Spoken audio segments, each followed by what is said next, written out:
আপনাকে আমি বলতে চাইছি যে সব আপনি লা ইলাহা ইল্লাল্লাহ বলেছেন, অসুবিধা নেই, ধৈর্য ধারণ করছেন, অসুবিধা নাই, ভালো আমল করছেন, অসুবিধা নাই, আর যে এসেছে দাওয়াতের কাজ বলছে ৮০,০০০ টাকা ছাড়া যাব না।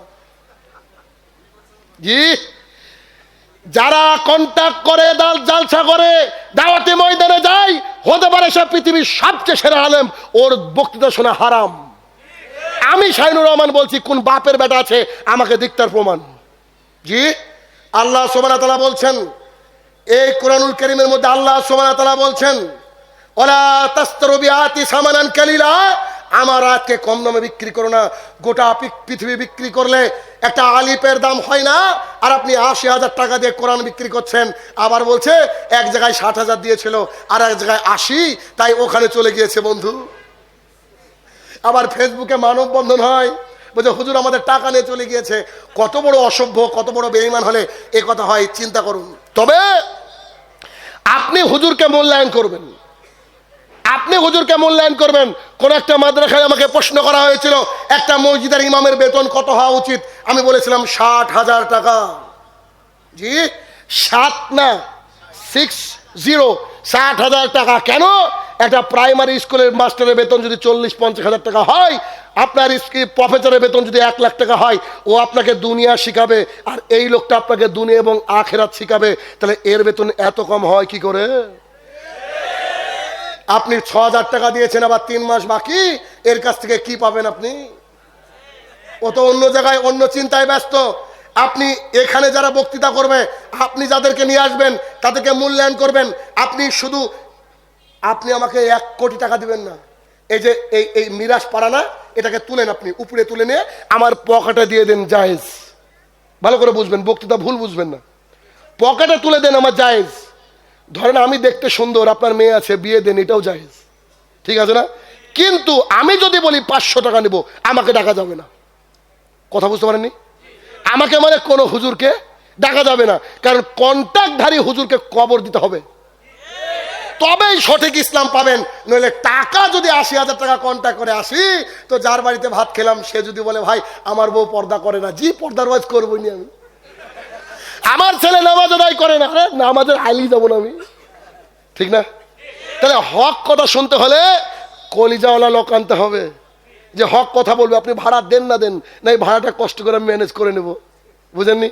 কিন্তু হক কথা আপনাকে শুনে যেতে হবে। বলছিলাম যে ওই ঠাকুর যেমন দিন ধর্ম বুঝে না, আপনার ঠাকুরও, ঠাকুরই বলি, আপনার ঠাকুরও দিন ধর্ম বুঝে না। আপনার ঠাকুর যদি কালকে এই দুটো বাক্য বলতে পারে, আমি সব জায়গায় গেলে বলি, আপনাকে বলে যাচ্ছি, কালকে আমার কেন্দুয়াটিক জামে মসজিদে খুতবা রয়েছে। কোথায় ওটা? নারায়ণগঞ্জ। জি, তো আমি এই দুটো বাক্য বলছি, আপনার ইমামকে আমি জানি না, আপনার ইমামকে জানি না। যতজন এখানে শুনছেন, আপনি যতজন ইমামকে চেনেন, এই দুটো বাক্য আপনার ইমামকে বলে দেবেন। বিশ্বাস করুন, আল্লাহর কসম করে বলছি, আপনার মহল্লাতে একজন বেনামাজি থাকবে না, একজন বেনামাজি থাকবে না। এত বড় অফার নিতে চান না? নিতে চান? এবার দেখেন, কালকে জুমার দিনে খুতবাতে উঠে প্রথমে খুতবা পাঠ করার পরে ইমাম সাহেব এই দুটো বাক্য বলবে। এক, যার বাড়ির সবাই সলাত আদায় করে না, ওই বাড়ির যদি কারুর বিয়ে লাগে, তো আমি ইমাম সাহেব বিয়ে পড়াতে যাব না। দুই, যার বাড়ির লোক সবাই সলাত আদায় করবে না, ওই বাড়ির লোক কেউ যদি মারা যায়, ওর জানাজা করব না, কিন্তু ওকে আমি পুঁতে রাখবো, কারণ শিয়াল কুকুরের মতো গন্ধ বেরাবে তাই। এই দুটো বাক্য যদি ইমাম সাহেবরা বলতে পারতো, একটা বেনামাজি থাকবে। কারণ মারা যাওয়ার সময় আর বিয়ের সময় যাই রান লাগুক আর খাসি লাগুক, হুজুর যে লাগবেই, হুজুর যে লাগবে। কিন্তু হুজুর তো এখন ভাড়া পাওয়া যায়। হুজুর দেখছে যে এই বিয়েটায় পণ দিচ্ছে ১৭ লক্ষ টাকা, তারপরে হুজুর গিয়ে মন্ত্র পাঠ করছে। ছি ছি ছি, লজ্জা লাগার দরকার। এটা হারাম না? হারাম না পণ? তো হারাম জায়গায় হুজুর যাবে কেন গো? হুজুর কেন হারাম জায়গায় যাবে? আসছে যে দুনিয়া, ও যায় কি করে? আমাদের সমাজের স্কেয়ারিং, মানে হুজুররা যদি বদলে যেত, আমাদের সমাজটা সুন্দর হয়ে যেত। আমাদের হুজুররা যে বদলায় না, ওরা ভাবে যে আমার রুজির মালিক হচ্ছে মসজিদ কমিটি। আবার যখন খুতবা দিতে উঠে, খুতবা দিতে উঠার সময় এবার ও ডেস্টিনি নিয়ে বলবে। ডেস্টিনি নিয়ে কি বলবে? মসজিদ কমিটির যে সভাপতি ওই হচ্ছে ডেস্টিনির মালিক। আছে না ঘটনা? মসজিদ কমিটিতে দেখবেন বেশিরভাগ এলাকার সম্ভ্রান্ত মানুষ থাকে, এলাকার নেতা থাকে, এলাকার বড় বড় বড় ধরনের চোর থাকে, ঠিক না? এরা থাকে। এই মসজিদ কমিটিতে আপনাকে রাখতে হবে মিনিমাম তাহাজ্জুদ গুজারি মানুষ। আমাদের দেশে কোন স্টেশনের পাশে বাথরুম পায়খানা থাকে, তো বাথরুম পায়খানায় পাবলিক টয়লেট যেগুলোকে বলা হয়, ওখানে যেতে গেলে 5 টাকা 10 টাকা লাগে। আছে না আপনাদের দেশে? এই 5 টাকা 10 টাকা লাগে, তো যে টাকাটা নেয় আমাদের দেশের নিম্ন শ্রেণীর মানুষ, মানে হিন্দু ভাইদের মুচির চারাল, এরা এই নিম্ন শ্রেণীর মানুষ থাকে। কেন? ওই বাথরুমের দায়িত্ব নিয়েছে কে? মুচি। বাথরুমের দায়িত্ব নিয়েছে কে? নিচু শ্রেণীর হিন্দু মানুষ। কারণটা কি? বাথরুমটা হচ্ছে আপনার শয়তানের ঘর, শয়তানের ঘরের দায়িত্ব নিয়েছে মুচি। আল্লাহর ঘরের দায়িত্ব মুচি পেল কি করে? আল্লাহর ঘরের দায়িত্ব আপনি তাকে দিলেন কেন যে লোকটা দিন রাত জেনা করে? আল্লাহর ঘরের দায়িত্ব আপনি তাকে দিলেন কেন? ও দিন রাত হারাম ভাবে ভক্ষণ করে, হারাম ইনকাম করে। আল্লাহর ঘরের দায়িত্ব তাকে দিলেন কেন? ও যার দাড়ি চাষা।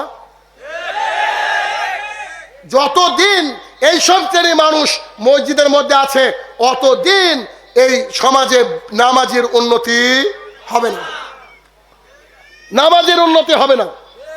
কারণ ইমাম সাহেবকে হক কথা বলতে গেলে কলিজা লাগবে। আপনি আমাকে বেতন দিয়েছেন মানে আপনাকে যে আমাকে আপনার মতো মিলিয়ে চলতে হবে, ওই টাইপের গোল আলু যে আমি না। এভাবে ইমাম সাহেবকে কথা বলতে হবে, এইভাবে ইমাম সাহেবকে কথা বলতে হবে, নইলে আমাদের সমাজটা এত মূর্খতার মধ্যে নিমজ্জিত হয়ে যাবে। তার প্রমাণ আপনি আগামীকালকে পাবেন। আজকে ফজরের সময় দেখবেন মসজিদের প্রথম কাতার ভরেনি, আর জুমার দিনে 3 তলাও শেষ। কেন আসলো? কি করতে মসজিদে? ও আসলো কেন মসজিদে? ও জর্দাখোর, খৈনিখোর, ও গুলখোর, ও বিক্রি করে, এগুলো আসলো কি করে? ও এগুলো হারাম মনেই করে না, মনে করেন এগুলোকে আসলো কি করে? এর আসার কারণ এই তো আমরা আমরা আমরা ঠিক করে কথা বলতে পারিনি। আবার কোন কোন মসজিদ আছে স্পেশাল মানুষের জন্য আলাদা নাকি মুসাল্লা বিছিয়ে দেওয়া হয়। কি অবস্থা! আরে কি অবস্থা একবার চিন্তা করেন, ভাবা যায় এগুলা? আরে জর্দাকে তো মানুষ আর হারাম মনে করে না, বোধহয় মনে করে। দেখবেন ওপেনলি মানুষ কিন্তু মদ খায় না, মদ ওপেনলি খায় না, কিন্তু সিগারেট ওপেনলি খায়। আপনাকে একটা সুন্দর উদাহরণ দেখাচ্ছি আমি। ধরেন এ একটা গেট, আর কথার কথা এ একটা গেট, দুটো গেট। এইখানে গেটে লেখা আছে মহিলা গেট। যে লোকটা ক্লাস 1-এ পড়াশোনা করেছে, 1 পর্যন্ত, তারপরে ও আর স্কুলে যায়নি, মানে শুক্রবারও যায়নি, এই লোকটা এই সাইড দিয়ে ঢুকবে কি? কেন ঢুকবে না? আচ্ছা, ওই লোকটা কি পর্যন্ত পড়েছে? 1, মানে স্কুলে যায়নি, কোন রকম পড়তে পারে, হয়েছিল একার মহিলা, তাই সে ঢুকবে না। এটা মহিলা গেট, ঠিক না? আচ্ছা, তারপরেও যদি ওই গেট দিয়ে আমার মতো কোনো লোক ঢুকে দেখার পরে, বুঝেননি? তাহলে কি আমি নিশ্চয়ই শিক্ষিত না? না হলে অন্য ভাষায় লেখা আছে। ধরেন বাংলায় লেখা আছে ক্লাস 1 পাস, লোকটা ঢুকলো না। আর আমি শাইনুর রহমান ইংরেজি নিয়ে পড়াশোনা করেছি, বাংলা স্পষ্ট বুঝি, তো আমি দেখছি মহিলা গেস। আমি যদি ঢুকি, আপনি কি আমাকে শিক্ষিত মনে করবেন? যদি মনে করেন তো আপনি অশিক্ষিত, ঠিক না? আচ্ছা, এবার আপনাকে আমি দেখাই। আপনি এখনই যাওয়ার সময় দেখবেন রাস্তায় সিগারেটের প্যাকেট পড়ে আছে। এক সময় সিগারেটের গায়ে লেখা থাকতো statutory warning, cigarette smoking injurious to health, সংবিধিবদ্ধ সতর্কীকরণ, সিগারেট খাওয়া স্বাস্থ্যের পক্ষে ক্ষতিকর। তারপরে সিগারেট কোম্পানি বুঝতে পারলো এ পাবলিক এত ভাষা বুঝে না, তো ওরা আবার লিখলো কি, পরে লিখলো টোবাকো কজেস ক্যান্সার, তামাক ক্যান্সারের কারণ। দেখলো না, পাবলিক এখনো বুঝে না। এবার লিখেছে টোবাকো কিলস, পাবলিক তাও বুঝে না। এবার এমন একটা খাতারনাক ছবি দিয়ে দিয়েছে ওখানে, যদি আপনি মনোযোগ সহকারে 1 মিনিট দেখেন, 3 দিন আপনার পেটে ভাত ঢুকবে না। এত ডেঞ্জারাস একটা ছবি দিয়ে দিয়েছে। এবার ওই সিগারেটের প্যাকেটটা ধরেছে, আর মুখে সিগারেট দিয়ে একটা প্রিন্সিপাল টানছে, একটা ডিএসপি টানছে, একটা টিওনো টানছে। বলেন এরা শিক্ষিত? কথা বুঝতে পারেননি? মহিলা গেটে পুরুষ যেমন ও অশিক্ষিত, ঠিক এই আপনার ডিসিএসপি এরা অশিক্ষিত, সিগারেট খাচ্ছে আর পড়ছে টোবাকো কজেস ক্যান্সার, এটা খেলে ক্যান্সার হয়। কে শিক্ষিত আছে দুনিয়াতে?